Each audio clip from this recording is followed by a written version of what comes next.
Di balik rutinitas yang padat, ada tubuh yang butuh dijaga. Ini ruang sehat, di mana satu langkah hebat menjadi awal untuk hidup lebih sehat.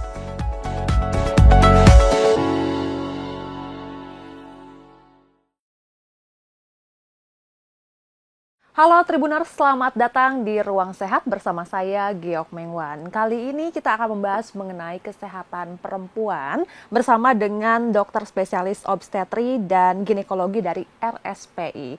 Dari menjaga kesehatan reproduksi sejak muda, kemudian mengenali risiko dan persiapan kehamilan yang aman dan nyaman. Untuk itu kita langsung saja sambut sudah hadir di studio Tribun News Jakarta, Dr. Muhammad Fadli SPOG, dokter spesialis obstetri dan ginekologi dari RSPI. Selamat sore, Dokter. Hai Mbak, selamat sore Mbak Gigi. Selamat sore. Kabar baik ya Dok ya? Alhamdulillah, kabarnya baik sekali. Oke, nah Dok, pertama-tama kita mau memperkenalkan Tribuners mengenai Obgyn sendiri. Banyak yang taunya kalau Obgyn tuh ya udah buat melahirkan aja gitu. Sebenarnya apa sih? Dijelasin lebih lanjut. Jadi dokter spesialis Obgyn. Obgyn itu singkatan dari obstetri dan ginekologi. Jadi obstetri itu kita mempelajari tentang dari sebelum hamil, persalinan, dan fase nifas. Nah, jadi apapun semua di seputaran itu tuh, nah itu jadi kita bisa tuh. Terus ada juga yang ginekologi. Jadi semua dokter Obgyn itu bisa juga ginekologi dan vice versa, obstetri juga. Ginekologi kita mempelajari tentang kesehatan reproduksi. Ya, kesehatan reproduksi wanita. Jadi dari genitalia eksterna sampai interna. Jadi dokter Obgyn itu pasiennya pasti perempuan aja. Kita nggak pernah punya pasien yang laki-laki. Ya, jadi kita kalau dokter biasa buka kan pasiennya hari ini patient list gitu ya. Biasa kan ada cewek, cowok. Nah, kalau Obgyn pasti perempuan aja, belum pernah ada yang laki-laki. Jadi kalau ginekologi kita membahas tentang kesehatan reproduksi, apakah ada miom, ada kista, ada polip, apapun yang dari genitalia eksterna itu dari, labia, terus masuk ke dalam melihat vaginanya bagaimana, rahimnya bagaimana, saluran tubanya bagaimana, bahkan juga melihat ovarium. Wanita kan punya 2 ovarium, apakah ada kista atau tidak. Nah, jadi seputaran itu tuh kita insya Allah bisa nanganin. Kadang-kadang kan Obgyn itu terkesan kayak kebidanan tapi agak lebih dikit, tapi nggak itu aja. Kita juga kalau bidan kan ngurusin yang asuhan persalinan yang normal. Jadi yang tidak ada komplikasi, semuanya bagus-bagus aja. Tapi kalau yang Obgyn biasanya lebih mungkin kasus-kasusnya yang agak ada penyulit dikit. Mungkin sungsang lah, atau hipertensi lah. Nah, jadi begitu. Bisa juga ya lahiran. Iya, kita ngurusin lahiran juga, kebanyakan lahiran. Nah, tapi apakah lahiran harus di Obgyn? Nggak melulu sih. Bisa juga yang lahiran normal, bisa di bidan juga. Bisa aja teman sejawat kita juga bidan. Jadi kan kalau di Indonesia kebidanan dan ginekologi gitu ya, obstetri dan ginekologi. Jadi kurang lebih itulah fields-nya. Jadi cukup luas banget sih. Jadi bukan hanya yang datang untuk hamil saja, untuk melahirkan aja. Nah, jadi semuanya dari apa nih? Dari katanya peranakan yang turun, nah kita tanganin juga. Nah biasanya nih yang orang tahu kalau ke Obgyn tuh atau yang melakukan perawatan kesehatan reproduksi biasanya kan mulai dari remaja atau enggak kayak udah menikah. Tapi sebenarnya dari usia rentang berapa sih yang memang harus melakukan perawatan mengenai reproduksi gitu? Ya, kapan sih harus datang ketemu kita secara rutin? Kalau rutin kalau memang sudah menikah atau mohon maaf yang sudah sexually aktif. Nah, tetapi kalau siapa aja dan usia kapan aja bisa datang ke kita, dari bahkan menarki itu kalau pertama kali dapat haid. Ya, kan dapat haid. Menarki adalah wanita pertama kali dapat haid, itu adalah menarkinya kapan. Nah, sampai nanti kadang-kadang haid pertama itu agak sedikit berantakan, kalau mau konsul rasa sakit atau bagaimana. Terus sampai juga menarkinya, haidnya nggak datang-datang, sampai di usia 16-17 tahun datang juga ke kita tuh, kita harus cari tahu kenapa. Jangan-jangan ada selaput yang tertutup gitu ya, atau mungkin ada juga kasus di mana rahimnya tidak terbentuk gitu. Nah, kalau memang sudah menikah, udah punya anak, kita saranin untuk datang ke kita secara rutin untuk melakukan pap smear, kita lakukan screening. Nah, kalau hamil pasti akan rutin datang ke kita. Nah, memasuki fase menopause contoh, masuki fase menopause biasanya kita juga ada namanya hormone replacement terapi di mana kadang-kadang wanita tersebut merasakan sedikit ya hot flashes, Ya. mood swing. Nah, itu juga datang ke kita juga tuh, kadang-kadang rutin juga datang ke kita. Jadi banyak sih segmen-segmennya dari yang mungkin yang belum menikah sampai yang menikah yang rutin datang kita atau yang masuk ke fase menopause. Fase menopause pun kita anjurkan kalau bisa tuh pap smear per 2 tahun sekali. Oke. Atau yang kangen sama dokter objinnya aja boleh datang ke kita juga. Gitu. Iya.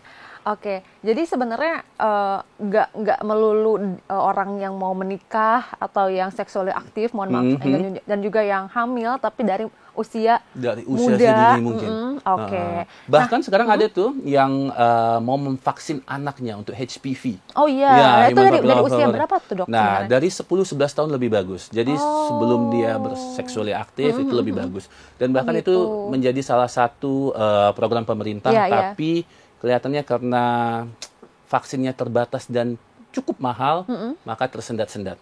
Jadi mbaknya kalau punya anak perempuan boleh datang kita, nanti kita vaksin HPV. Nah, itu biasanya ini untuk mencegah kanker serviks. Iya. Sama juga kayak pap smear itu kan screening kanker serviks gitu. Nah, gitu Mbak. Jadi usia 10 sampai 11 tadi. Iya, 10 Tapi 11 lebih untuk yang 20 ke atas? 20 ke atas. Nah, sebenarnya kalau sudah seksually aktif tidak ya boleh sih, nggak ada masalah. Tapi sebenarnya HPV itu pasti akan pernah terkena di wanita. Tergantung bagaimana wanita tersebut, apakah dia daya tahan tubuhnya bagus dan hilanglah HPV tersebut. Pasti Kayak kita. akan terkena? Pasti akan. Oke. Saat di sumber hidupnya pasti akan terpapar sekali atau 2 kali. Tapi kalau memang serviksnya bagus, nggak ada masalah, maka kuman HPV-nya itu tidak akan penetrate ke serviks dan tidak akan menjadi kanker serviks gitu. Karena disarankan untuk yang seksual aktif tuh setahun sekali, kalau memang sudah menopause bisa per 2 tahun sekali. Dan untungnya kanker serviks adalah kanker yang kita tahu nih penyebabnya apa. Kanker yang lain kan kita nggak tahu penyebabnya apa dan tidak ada pula vaksinnya. Nah, tapi kanker serviks lah yang progresnya kita bisa screening, kita tahu penyebabnya apa dan ada vaksinnya pula. Walaupun masih mahal kali ya. Masih mahal. Tapi ya bisa. Oke. Dan banyak juga nih tren-tren kan yang sebelum menikah dikasih kado untuk vaksin HPV itu. Oh iya. Bahkan ya, anak-anak SD kan kelas 6 SD udah mulai tuh. Di ini ya kado dari siapa ya? Pacar orang tua dong kalau ke 6 SD. Juga boleh. Jangan salah loh, kanker ini adalah salah satu, mohon maaf, bisa dibilang ya, kita tidak ada yang mau terkena kanker gitu ya, kita mau hidup sehat, tetapi ini preventable. Dan kalau kita terkena apapun penyakitnya, kalau terkena pasti itu akan menjadi sebuah ya beban. Bukan hanya untuk dirinya sendiri, pasti untuk keluarganya. Jadi kalau memang bisa dicegah, ya kenapa tidak? Betul, mencegah lebih baik daripada mengobati. Benar. Mbaknya sendiri udah pernah vaksin HPV? Kebetulan belum lagi ya, jadi sedang mempertimbangkan nanti kita tunggu di RSPI ya. Betul. Nah, selanjutnya gaya hidup nih. Dimana kan kita tahu nih anak-anak muda sekarang ya selain ya gaya hidup yang terlihat gitu, tapi dari makanannya juga, kemudian juga ya hubungan sosialnya juga gitu ya. Apa nih yang bisa mempengaruhi kesehatan reproduksi dari sejak muda? Gitu ya. Yep. Nah, malah kita lihat sekarang setelah COVID ini banyak anak-anak muda ini nongkrongnya udah nggak di kafe atau nggak di tempat yang dunia malam lagi, malah nongkrongnya di tempat olahraga. Kalau mungkin saat COVID, mungkin mereka tuh pada sepedaan, ada sepeda lipat yang luar biasa terkenal itu, sampai habis di luar sana di borong Indonesia. Dan sekarang itu ya ada yang main lari. Nah, kebetulan saya mau promo, saya juga pelari nih. Nanti mau ke Sydney, full maraton. Nah, jadi diminta RSP untuk datang ke sini dulu sebelum berangkat ke Sydney besok. Nah, jadi selain itu juga ada anak-anak muda sekarang juga bagus, dia aware sama kesehatannya, malah nongkrongnya di lapangan-lapangan padel mungkin. Nah, jadi sekarang kayak shifting udah lebih aware sama kesehatannya. Namun yang kita ketahui ya di luar sana masih banyak nih polusi, radikal bebas gitu ya. Makanan kita yang tidak begitu baik, makanan dengan karbohidrat yang cukup tinggi. Setelah itu ya bikin berat badan ya sedikit kalau dari BMI-nya sedikit overweight Iya, lah. terus kayak kopi-kopi kan ada gulanya juga kan. Betul. Nah, kalau kita overweight, kita khawatir nanti wanita ini kan di dalam tubuhnya tuh banyak hormonnya. Ya, jadi banyak hormonnya. Jadi khawatir hormonnya sedikit terganggu. Nanti haidnya akan sedikit terganggu. Nah, kalau haid terganggu, kita khawatir kesuburannya terganggu juga. Gitu. Jadi disarankan ya untuk olahraga minimal katanya dari guidelines tuh 150 menit per 1 minggu. Jadi kalau kita breakdown Bagi 5 hari aja, 7 hari atau 5 hari lah, 2 hari kita cheat days, jadi 30 menit lah sehari. Sehari. Oke. Mbak Nggak Gigi berat olahraga ya? nggak 30 menit sehari? Oh, Terhitung segitu nggak ya? itu masih gitu. Nah, ya Iya, jadi iya. harus sudah mulai untuk olahraga Iya, itu, betul. karena itu untuk menjaga Kesehatan, kesehatan tubuh, secara investasi di masa depan mentally, juga. fisik, dan juga ya kita mau ya nanti ke depannya saat sudah menikah, berkeluarga juga ya siaplah nih tubuhnya untuk hamil. Karena kalau hamil pun pasti ini akan meningkatkan organnya akan kerja lebih keras nih, 30%, 40% lebih Iya. keras. Jadi ya disarankan untuk olahraga untuk Oke. muda-mudi sekarang. Ya, terus ngomongin soal hamil nih, katanya kan tadi tubuh bekerja lebih keras. Ada yang menyebutkan kalau misalkan orang hamil tuh kayak kalsium di tubuhnya itu juga kayak tanda kutipnya tersedot gitu oleh si bayinya. Bener nggak sih dok? Bener banget. Jadi tadi kan aku sempat utarakan di awal ada hormonnya tuh banyak, estrogen, progesteron, semuanya begitu ya. Nah saat hamil kadang-kadang kan kita sudah nggak haid lagi nih gitu ya, dan wanita yang sudah tidak haid lagi kita pun menyarankan karena tidak ada estrogennya, kita menyarankan untuk mengkonsumsi kalsium. Nah untuk hamil, bumil, selain untuk tubuhnya juga butuh untuk anaknya nih. Jadi mandatory vitamin untuk ibu hamil, salah satunya asam folat, kalsium. Nah kalsium bisa diminum 2 kali sampai 3 kali sehari. Kalau memang ada resiko tinggi, kehamilan tuh ada resiko tingginya juga nih. Kehamilan dengan resiko tinggi seperti kita khawatir preeklamsia yang kejang, yang keracunan selama hamil, tensinya naik di atas 160/110 gitu ya, itu bisa beresiko kejang dan bisa ditanganin, dicegah dengan kalsium salah satunya, atau pengencer darah juga bisa diberikan. Jadi ya kita tidak mau masuki fase high risk pregnancy itu sih, tetapi kalsium itu salah satu minerals atau yang bisa dikonsumsi untuk ibu hamil. Gitu Mbak Gigi. Nah dok, belakangan ini sering terdengar soal PCOS. Oke. Ya, nah itu sebenarnya apa sih gejalanya tuh dan gimana nih kita untuk waspada soal PCOS itu? Oke, PCOS adalah Polycystic Ovarian Syndrome. Jadi wanita itu saat lahir dia langsung dapat limited amount of ovary. Jadi kalau Mbak bisa bayangin waktu ingat di SMA dulu kan ada rahim, ada saluran tuba, terus ada ovarium. Ya, ada ovarium itu dia tuh ada follicle. Jadi tuh wanita lahir itu udah dengan limited follicle. Jadi contoh kalau pas udah menarki pertama kali dia dapat haidnya, maka tersisa hanya 300 ribuan, 300 sampai 500 ribu. Setiap bulannya, maka ovary ini, follicle ini akan kepakai dan haid rutin, kepakai siap kalau memang untuk nanti ada pembuahan, siap gitu ya. Nah, polycystic ovarium, jadi di ovariumnya ini telurnya ini kecil-kecil aja, nggak bisa besar. Kan kita mau tuh telurnya kalau masa subur telurnya itu bisa mencapai ukuran tuh 2 cm, 2,2 cm. Nah ini dia tuh nggak bisa besar, ukurannya kecil-kecil. Kalau kita USG tuh ada kelihatan cuma ukurannya di bawah 1 cm semua. Nah kalau memang ukurannya kecil-kecil nggak bisa besar, haidnya juga akan terganggu. Nah, jadi haidnya biasanya datang ke kita, haidnya 3 bulan sekali. Kalau pas haid juga datangnya cuma sedikit-sedikit, ngeflek doang, cuma ada garis doang. Bahkan kadang-kadang bisa sampai 6 bulan.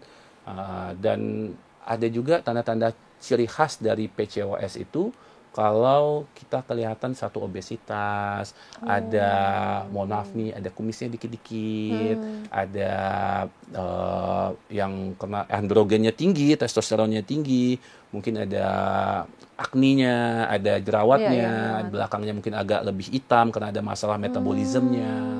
Jadi begitu. Nah, memang si PCOS ini kalau wanita jarang dapat haid, pasti langsung dia mikir, oh PCOS nih, temennya bilang, oh PCOS nih. Sebenarnya overthinkingnya ke situ. Nah, itu kata-kata Gen Z banget overthinkingnya. Nah, jadi pasti mengarah, memang benar, satu ke situ. Tapi selain jarangnya dapat haid, penyakit-penyakit lain juga banyak kok. Hiperprolaktin atau semuanya banyak. Tapi PCOS memang salah satu yang bisa di-screening dulu, di-rule out dulu nih, benar nggak PCOS atau tidak.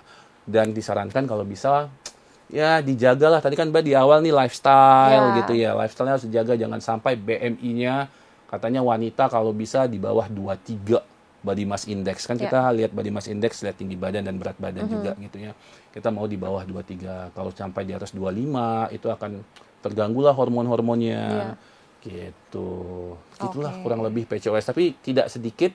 Nah, kalau Mbak tanyain kan dokter Objin ini ngurus ini hamil aja. Enggak, dokter Objin itu biasanya kadang-kadang datang nih sebelum dia nggak hamil-hamil, langsung datang malah dia menyalahkan karena PCOS-nya nih gitu. Walaupun kita lihat bagaimana sih cara mendiagnosis PCOS. Satu, kita bisa lihat dari USG. Dari USG telurnya kecil-kecil tadi yang aku utarakan. Yang kedua, haidnya 3 bulan sekali, 4 bulan sekali gitu. Kapan sih haidnya itu? Setiap bulan tuh wanita harus haid, atau dengan siklus yang terpanjang tuh 35 hari sekali. Nah, jadi sarankan mungkin yang sekarang kan kita banyak aplikasi nih, aplikasi yang bisa untuk cycle tracking. Jadi dokter Objin tuh pertanyaan yang paling favorit adalah kapan sih hari pertama haid terakhir kamu? Pasti itu. Kalau Mbak datang ke dokter Objin pasti akan ditanyakan kalau keluhannya haidnya gimana, nanti yang ditanyakan kapan sih hari pertama hari haid terakhirnya. Ya tadi untuk mendiagnosis PCOS, satu haidnya berantakan, ya nggak teratur, yang siklusnya panjang-panjang. Dari USG bisa, dan bisa dari lab juga. Labnya kita lihat testosteronnya meningkat, ada masalah metabolismenya, kita lihat ada gulanya juga, ada kita bisa lihat lipid profile dari kolesterolnya meningkat. Jadi PCOS itu memang sangat luas, tapi memang itu salah satu trending topik di zaman sekarang. Kalau haidnya nggak beraturan atau mungkin belum dapat momongan juga, sudah menikah lama, jangan-jangan kamu PCOS nih, gitu. Jadi telurnya itu nggak bisa besar, jadi tidak bisa terjadi subur, jadi anovulasi cycle. Jadi ada siklusnya yang anovulasi, jadi nggak ada nih masa suburnya pada siklus tersebut. Kalau nggak ada masa suburnya, ya bagaimana jadi hamil. Hamil. Tapi termasuk yang banyak berarti. Banyak banget. Tapi sekarang sih udah mulai berkurang ya. Sekarang yang datang udah lebih aware masalah kesehatannya, masalah berat badannya, begitu. Oke, nah dok, tadi kan ngebahas soal kalsium tadi ya. Nah sekarang soal sel darah merah ya. Sel darah merah. Iya, banyak perempuan yang mengalami anemia nih, gitu. Nah itu kan termasuk yang harus kita perhatikan sebenarnya. Nah apa sih pengaruhnya terhadap reproduksi sebenarnya? Gitu ya. Anemia memang tuh masalah kita nih, masalah negara yang developing countries, nggak wanita saja, tapi pria juga aku yakin banyak yang anemia. Kenapa? Mungkin kita orang Indonesia tuh suka makan makan nasi Padang nih, kayak saya sebelum kesini makan nasi Padang, nasinya banyak, dagingnya cuma secuil, nasi rendang gitu. Sedangkan orang luar sana tuh dagingnya udah 400 gram sendiri. Terus dia karbonya cuma sedikit gitu ya. Nah, kalau memang wanita yang anemia terus hamil, kita resiko khawatir babynya tuh pertumbuhannya akan terhambat sedikit. Nah, stunting. Jadi stunting itu dicegah sebaiknya dari sejak dini, dari dalam perut itu. Dan bahkan hamil itu sebaiknya di-prepare. Jadi banyak orang, ya termasuk saya juga nih, ya orang Indonesia nih ya, hamil tuh, tiba-tiba dapat hamil baru datang, baru minum vitaminnya. Jadi kita disarankan masih kalau mau merencanakan kehamilan masih 3 bulan lagi, dari sekarang tuh minumnya. Jadi diminum vitamin, asam folat, perbaikan lifestyle, tuh dari sekarang 3 bulan sebelum hamil. Terus kalau bisa pun dicek labnya. Jadi jangan sampai anemia in pregnancy. Kalaupun anemia, kita berikan tambahan darah. Kita bisa secara diminum, bisa juga di RSP itu kita bisa infus zat besi. Kalau transfusi kan darah orang tuh kita masukin. Nah, kita nggak mau tuh, kita khawatir ada resiko. Karena itu lagi hamil posisinya. Biasa kita lebih tidak mau. Kalau memang dibutuhkan, kita akan transfusi. Kalau memang jauh banget HB-nya, ya mungkin kita transfusi. Itu langkah terakhir gitu kali ya. Iya, tetapi kalau memang seandainya kan hamil nih 9 bulan nih lamanya, Mbak Gigi. Jadi pasti di awal-awal trimester 1 dokternya udah melakukan screening nih, pemeriksaan semuanya, dan diberikan segala macam vitamin sehingga baby di dalam juga bagus, ibunya juga sehat, dan nanti persalinan, karena kalau anemia, persalinan kita khawatir perdarahan. Kalau perdarahan bisa sampai angkat rahim, bisa mengancam jiwa ibunya juga. Itu a nightmare for all of obgyn.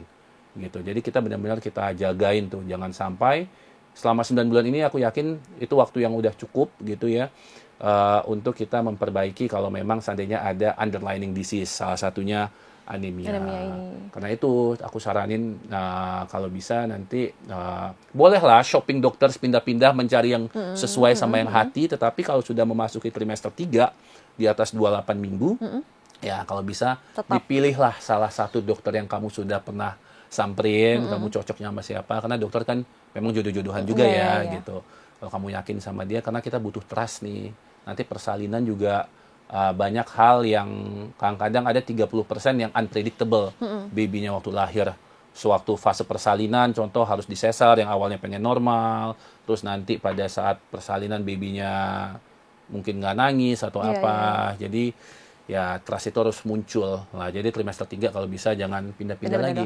Pilih satu dokter aja yang udah mungkin kamu trimester 1, 2 udah konsultasi. Nah, trimester 3 pilihlah salah satu dokter yang kamu sampai. Gitu. Jadi yang perdarahan waktu pas hamil, yang waktu itu juga pernah lihat nih, kalau misalnya yang suka nonton drakor, ada drama Korea yang emang ngebahas soal obgyn banget. Ada. Oh gitu ya, ada ya? Ada. Nah, dan itu tuh kayak emang perdarahan yang sampai angkat rahim, yang kayak ditaruh balon gitu di rahimnya gitu ya. Betul, bisa. Nah, itu tuh karena anemia ya, Dok? Karena anemia. Jadi kalau anemia itu kan darah merah itu membawa oksigen tuh, bawa oksigen. Jadi kalau oksigennya nggak sampai ke rahim, rahimnya nggak bisa kontraksi. Ya kita mau setelah babynya lahir, kan rahimnya masih gede tuh. Kita mau secepatnya dia kontraksi, sehingga menutupi saluran aliran darah tuh. Gitu, ototnya berkontraksi, menutupi aliran darah, dan perdarahannya berhenti. Namun kadang-kadang ada yang mana itu kontraksinya hilang timbul atau tidak ada kontraksi. Bisa dimasukin balon, kalau nggak mempan balon, langsung kamar operasi kita angkat rahim. Mengerikan banget ya. Kita nggak mau lah, memang itu sering terjadi, tetapi ya ada kasus yang terjadi, tetapi ya kita semoga enggak lah gitu ya.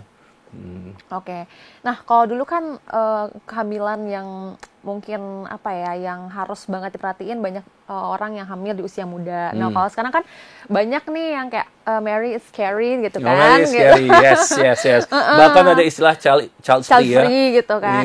Jadi kan mungkin ada yang mungkin tiba-tiba menikah di usia yang sudah matang banget gitu kan. Jadi kan kalau perempuan kan ada risiko tertentu kan. Nah itu apa yang harus dilakukan, dan mungkin juga kalau lihat dari selebriti gitu, berkaca dari selebriti yang menikah di usia yang cukup matang gitu kan, harus sampai egg freezing. Nah itu kayak gimana sih sekarang gitu yang harus pandangan dokter gimana? Jadi kehamilan itu kalau bisa hamil di bawah usia 35 tahun. Itu satu. Di bawah usia 35 tahun kalau bisa. Tetapi kalaupun tidak bisa, ya di atas 35, tapi kita akan perhatian khusus. Kenapa? Karena 35 adalah patokan umur.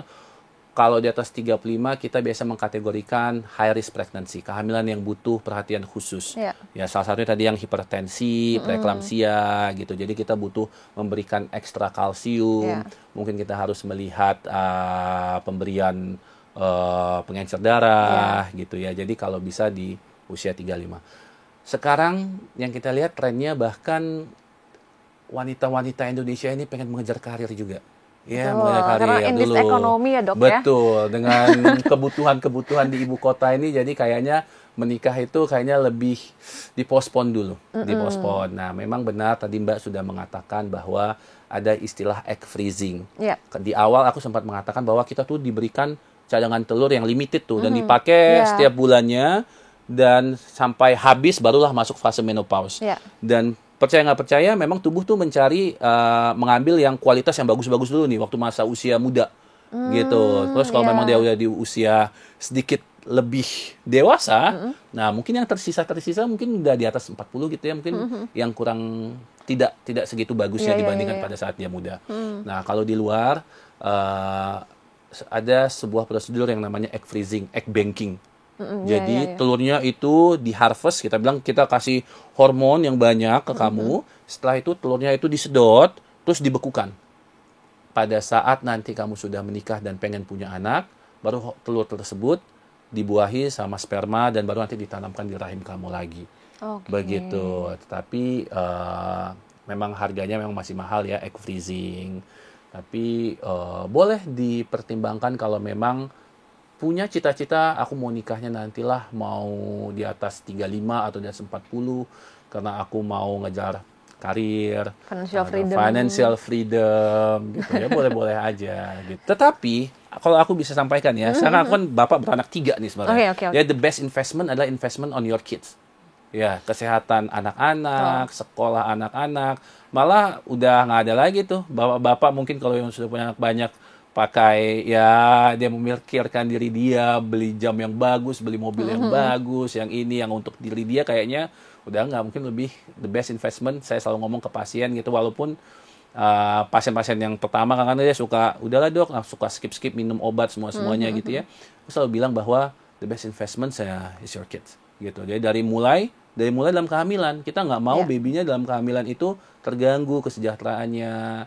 Jadi harus kasih kalsium yang bagus, kasih minyak ikan yang bagus, kasih zat besi yang bagus, semuanya terjaga lah gitu. Karena kan kayak kita creating human being nih dalam perut nih, kita kasih makan yang bagus biar nanti lahirnya juga oke. Pas lahirnya juga jangan sampai proses persalinan jangan sampai dia terganggu, karena kalau dia terganggu atau terjadi fetal distress pada saat kehamilan, mungkin babynya nanti waktu lahir butuh bantuan pernafasan, masuk NICU, dan kita nggak mau hal itu terjadi sebenarnya. Begitu sih Mbak. Oke, ada juga istilah sekarang the high level of flexing is flexing your kids katanya. Oh gitu. Yes, ya flexing kids atau katanya flexing ya boleh kids ya or partner gitu ya gitu. Karena kan kalau apa-apa kan kayak pakai kayak mobil itu kan pakai uang. Tapi kan kalau anak tuh kan juga didikan, dan emang kayak harus telaten membesarkan dan kesehatan anak memang harus nomor 1, kesehatan anak, pendidikan anak ya. Karena kompleks banget gitu. Iya, kenapa? Karena setiap kali aku USG pasien hamil yang ditanyakan apa? Pertanyaan pertamanya. Apa tuh? Dok, anakku sehat apa enggak? Pasiennya tuh, dok, babyku sehat apa enggak? Itu yang ditanyakan. Baru aku tempel 2-3 detik, pasti dia langsung, dok, gimana babynya, sehat enggak? Itu pertanyaan pertama. Sehat apa enggak? Bukan gender mungkin pertanyaan yang sekian-sekian ya, tapi dia selalu nanya, dok, bayiku sehat apa enggak? Itu yang ditanyakan. Dan sehat itu sangat luas sekali. Dan kita dokter obgyn itu kalau menggaransi sehat suka ya ngeri-ngeri sedap ya gitu ya. Jadi kita harus lihat air ketuban bagaimana pertumbuhannya sesuai atau tidak gitu. Dan nanti pada saat lahir bagaimana diadaptasi, kadang-kadang ada yang berapa persen tuh 10-30% unpredictable tuh. Tiba-tiba nangisnya kurang kenceng lah gitu. Banyak hal ya yang kadang-kadang nggak bisa kita nilai dari dalam perut. Gitu. Oke, tapi ada nggak sih dok kayak misalnya patokan nih di trimester atau usia kandungan keberapa yang kalau udah sehat kayaknya kedepannya nih kayak sedikit lah gitu, jadi nggak begitu besar gitu risikonya. Jadi kehamilan kita tahu itu dibagi ada 3 trimester, 1, 2, dan 3. Jadi disarankan kalau telat haid, test pack lah. Wanita subur kalau telat yang seharusnya dia haid mungkin siklusnya per 28 hari sekali, 30 hari sekali, tapi kalau dia ada telat 4-5 hari, test pack lah.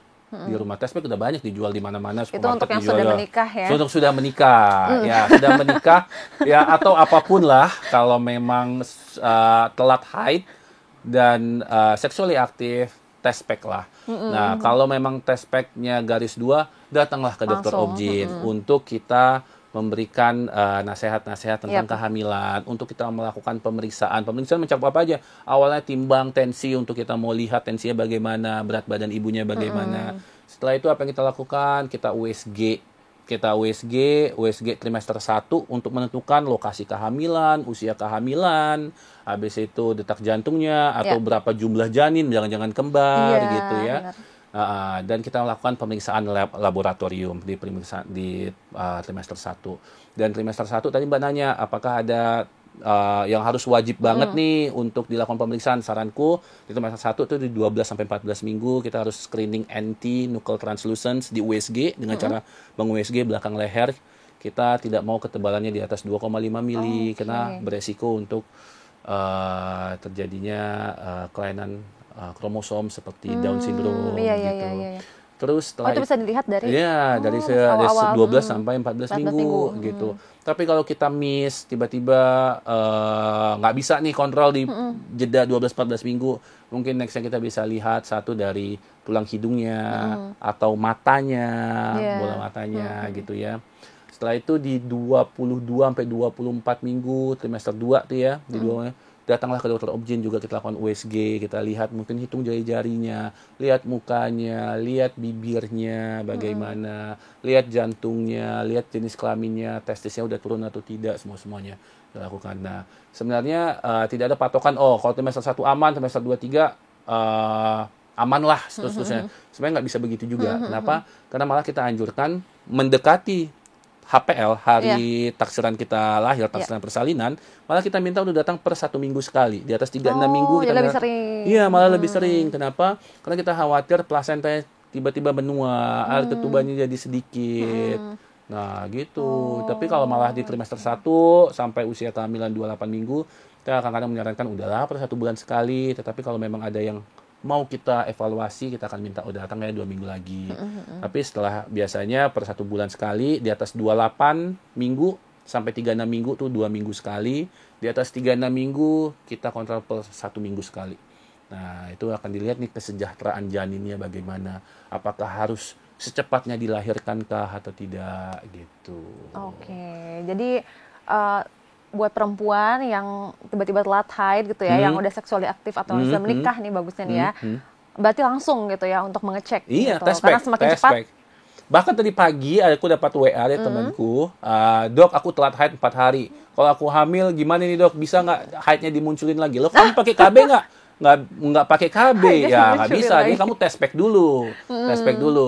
Iya, Siapa iya. tahu karena lagi ya banyak pikiran, Iya, haidnya agak mundur, telat-telat sedikit. Tetapi kalau telat haid sebaiknya test pack dulu untuk Oke. menyingkirkan hamil atau tidak.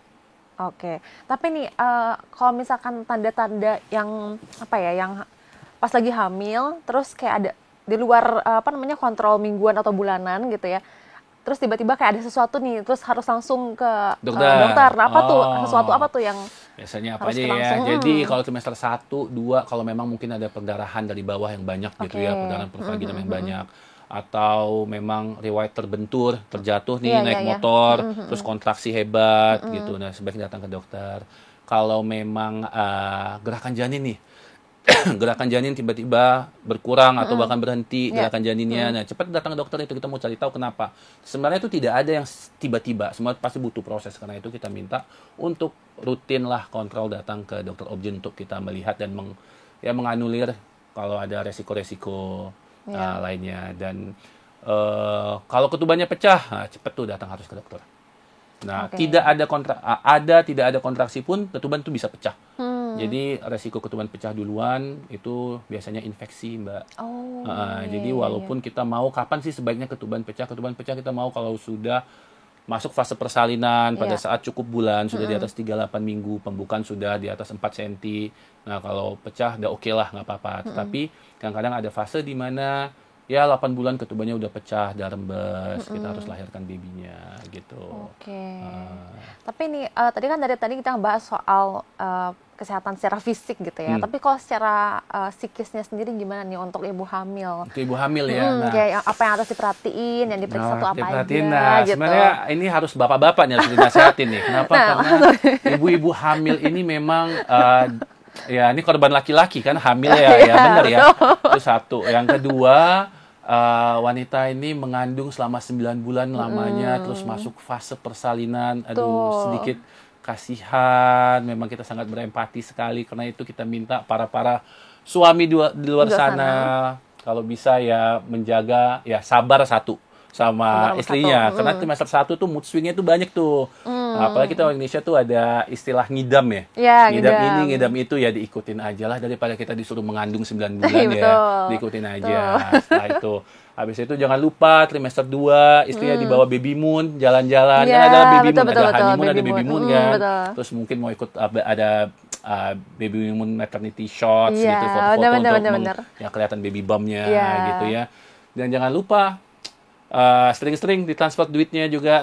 Jangan telat sampai itunya ya, Iya, jatah karena katanya istrinya. kan kayak fisik juga kan kadang ada perubahan fisik gitu dok. Ada yang maaf ya pregnancy nose lah. Nah kayak gitu-gitu tuh harus gimana sih dok? Ada Nah, itu diperhatiin tidak juga bisa nggak sih? dielakin sih. Memang pasti banyak perubahan dalam tubuh. Oke. Satu, kalau trimester 1 mual muntah gitu ya. Tapi trimester 2 biasanya ada nama istilah pregnancy glow. Ada juga Oh iya, ada beberapa yang wanita malah jadi glowing lebih ya. glowing, ibu hamil tuh lebih glowing Iya, iya, gitu. iya. Tapi kadang-kadang ada kulitnya juga yang lebih kering, Iya. muncul stretch mark, habis itu ada yang kayak kecil-kecil yang gatal banget, Iya. PUPP gitu ya.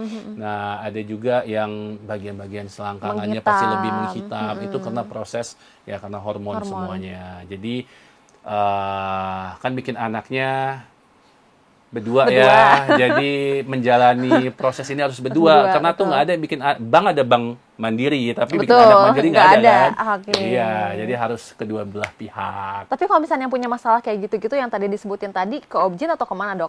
Kalau memang ke obgyn, kalau itu masih seputaran kehamilan, itu datanglah ke obgyn.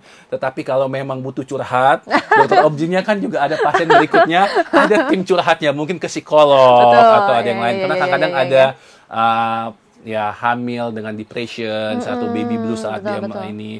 Awalnya kita akan ngedeteksi, mendiagnos, habis itu kita ada kolega kita yang mungkin tempat yang lebih tepat untuk curhat gitu. Walaupun di obgyn kita tuh banyak jadi tempat curhat para istri-istri di luar sana gitu. Dan ya tetaplah kita memberikan saran, tapi mungkin ada yang lebih kompeten untuk menilai apakah masalahnya harus butuh treatment obat-obatan atau tidak, mungkin ke psikiater bisa, ke psikis bisa, tetapi 9 bulan ini you have to cherish this time karena tidak semua orang bisa hamil, dan kita berharap semua kehamilan itu adalah kehamilan yang direncanakan, kehamilan yang diinginkan. Kita tidak mau unplanned atau unwanted pregnancy.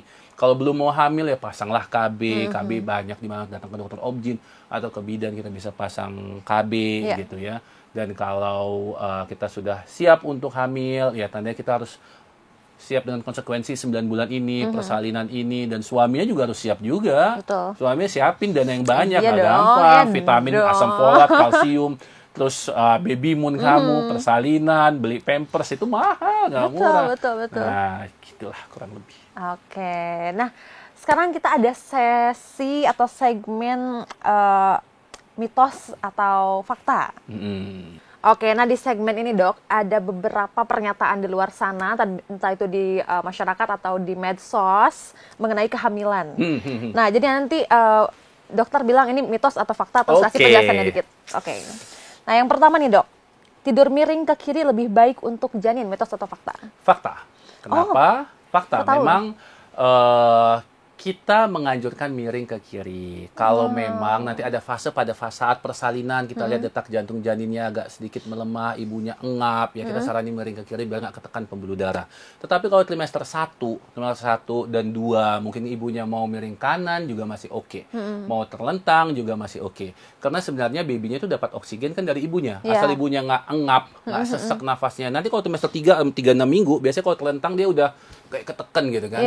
Jadi kita nggak mau hal itu terjadi. Kita sarankan untuk miring kiri atau miring ke kanan. Apalagi kalau pada saat fase persalinan di mana kamu juga lagi rasain sakit-sakitnya, mungkin nafas kamu ya nggak beraturan. Kita minta kalau bisa miring ke kiri sehingga aliran darahnya lancar ke baby.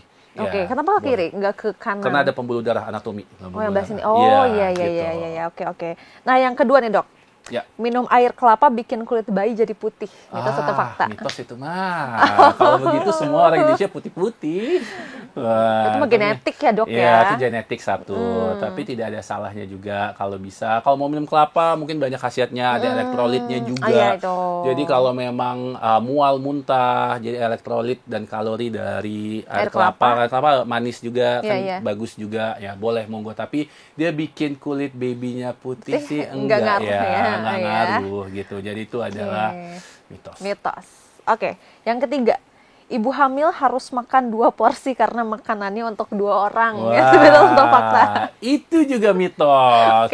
Tetapi memang sih trimester 2 biasanya mereka tuh ada istilah sugar rush gitu, makan lebih banyak dan udahlah bablas aja toh hamil juga dianggap ya hamil gemuk ya biasa gitu. Malah kalau udah hamil kok kurus naiknya nggak banyak, Malah diomongin. Malah diomongin jangan abnormal, jangan-jangan lu ini ya ada apa gitu iya, ya, nggak happy, gitu lah. nggak enjoy ya hamilnya.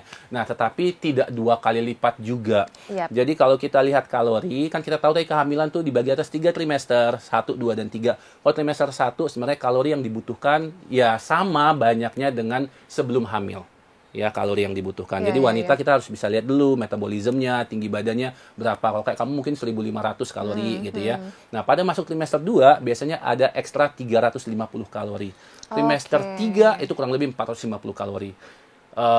Ya satu porsi makanan itu udah 350 kalori. Kamu makan pakai sayur, pakai ayam atau pakai daging, pakai apa bisa bahkan melebihi. Jadi bukan 2 kali lipat bahkan.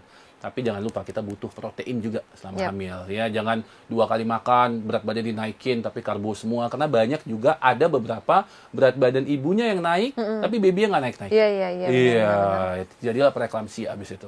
Repot kita. Oke, belum lagi dari susu juga kan, ada yang masih minum susu betul, hamil. Susu ibu hamil juga boleh, silahkan. Sebenarnya nih, bahas susu ibu hamil tuh hanya ada di Indonesia. Developing countries aja. Tapi kalau kita main-main iseng keluar, susu itu ya susu biasa aja, UHT biasa. Dan memang susu itu untuk mencegah bibinya kecil. Jadi susu apa? Susu sapi, bukan susu kan kalau ada yang oat lah, ada yang ini gitu. Susu ibu hamil tuh ada di Indonesia karena kita memang tadi yang kamu bilang di awal bahwa Indonesia ini populasi agak rentan anemia. Di situ ada tambahan zat besinya mungkin gitu. Tapi kalau yang sudah dapat multivitamin, ya maka sudah cukup kok. Jadi susunya susu biasa aja kalau berapa banyak zat besi yang udah diasumsi gitu. Oke. Nah, yang selanjutnya nih, Dok. Sering makan ikan bikin bayi jadi pintar. Mitos atau fakta? Fakta. Jadi salah satu, kalau kamu hamil nanti berikutnya, salah satu multivitamin yang aku berikan adalah DHA. Jadi DHA atau minyak ikan atau fish oils itu bagus, banyak keuntungannya selama bumil dan untuk babynya juga. Jadi untuk saraf-sarafnya, untuk perkembangan motoriknya nanti, untuk mengencerkan darah ibu hamil yang kental, bisa juga. Bagus juga. Jadi benarnya kalau ikan ya bolehlah, tapi kan nggak ikan aja dapat DHA, dia telur juga ada.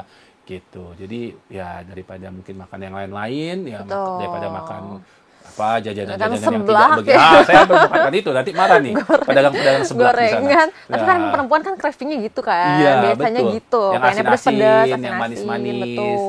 Betul. Oke, nah yang terakhir nih, Dok. Makan buah pepaya muda bisa memicu kontraksi, betul? Mitos atau fakta? Ya, fakta kalau lu makan 1 kontainer, iya. Jadi kan ada buah-buah tropical fruit seperti pepaya, nanas. Itu mengandung namanya bromelain. Bromelain itu adalah zat yang ada di dalam tropical fruits ya. Itu apa yang dia bisa bikin, dia akan melunakkan serviks dan bisa memicu kontraksi. Tapi kalau kita cuma makannya hanya sedikit, seperti buah-buah yang kamu berikan ini tadi, di situ ada pepaya, ada nanasnya sedikit, itu masih bumil friendly sekali. Jadi tidak mungkin kamu makan kayak kita makan nanas, palingan kita makan 1 buahnya juga masih mungkin nggak masih aman. Karena kalau memang penelitian katanya sampai makan buah 8 sampai 10 buahnya nanas, sebulat nanas gitu, ya nggak ada lah yang makan nanas sebanyak itu juga gitu. Jadi masih aman ya makan pepaya muda ini. Aman, dan nanas juga aman. Itu tapi dia. Jangan banyak-banyak karena ada kandungan zatnya tersebut. Jadi memang sesuatu yang berlebihan itu tidak baik, Tribuners. Itu aja sih dari pernyataan-pernyataan yang beredar di masyarakat dan juga medsos. Dan gak kerasa udah sekitar berapa menit? Sekitar berapa? 40 menit kita ngobrol, asik banget, seru banget, dokter. Banyak banget yang baru aku tahu juga, dan mungkin Tribuners di luar sana, makasih banyak sudah memberikan pencerahan mengenai reproduksi perempuan dan juga seputar kehamilan tadi. Terima kasih banyak, Dok. Terima kasih banyak, Mbak Gigi. Terima kasih banyak, Tribuners. Thank you for having me. Senang sekali udah diundang ke sini. Sampai ketemu di episode selanjutnya. Oke, Tribuners, itu dia episode kali ini. Nantikan episode lainnya yang tentunya akan membahas topik-topik menarik lainnya. Saya Geok Mingwan, pamit undur diri. Sampai jumpa. Di balik rutinitas yang padat, ada tubuh yang butuh dijaga. Ini Ruang Sehat, di mana 1 langkah hebat menjadi awal untuk hidup lebih sehat.